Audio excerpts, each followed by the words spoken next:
এই যে কাণ্ড কারখানাটা কি হচ্ছে, কাণ্ড কারখানাটা হলো এই নিম কাঠটা হয়েছে এখন ওর খেলনা। আসলে এই যে নিম কাঠটা দেখতে পাচ্ছেন, নিম কাঠের ছাল বাকল সব তুলে ফেলেছে, কিন্তু আমি তো ভাই এরকম কখনো দেখিনি যে নিম কাঠ কামড়ে এরকম অবস্থা করে দেয়। বস বস, বসে কামড়া, বসে কামড়া। কি হলো, বসে বসে কামড়া। উফ, এই যে নে, নিম কাঠের আর কিছু নেই, দফা রফা শেষ, সারা দিন চাবাতে থাকছে। আমি তো ওর নাম দিয়েছি জবাই কারখানা।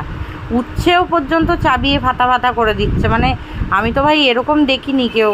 নিম কাঠ এত তিতো, হ্যাঁ, তার ছালগুলোকে সুন্দর করে ছাড়িয়েছে। একটু দেখা বাবলা, বাবলা তোর তোর কীর্তিটা দেখা একবার, তুই কত সুন্দর আর্টিস্ট। এই যে ছাল বাকল সব তুলে ফেলেছে, তুলে এখন এইটা নিয়ে খেলনা শুরু হয়েছে। ওরে বাপ রে বাপ, বস বস। এগুলো আমি নিম দাতুন 5 টাকা করে কিনতে পাওয়া যায় ওই স্টেশনের ধারে, ওখান থেকে এনে দিয়েছিলাম।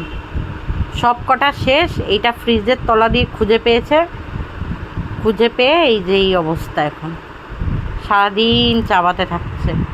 বলগুলো তো মানে কামড়ে কুমড়ে একাকার করে দিয়েছে। তারপর তো বাধ্য হয়ে গিয়ে টেনিসের বল এনে দিয়েছি, সেটা আর কামড়ে কিছু করতে পারছে না। মানে বল ভাবতে পারছেন যে বল আমরা ছোটোবেলায় খেলতাম, ব্যাডমিন্টনের বলগুলো, ব্যাডমিন্টন বলছি সরি, মানে যে ক্রিকেটের যে বলগুলো হয় সেইগুলো কামড়ে একদম দুমড়ে মুচড়ে একাকার করে দিয়েছে।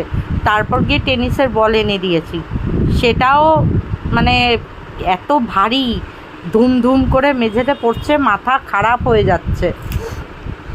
এই দেখুন কেমন করে কামড়ে একেবারে একদম, উফ কী করছে।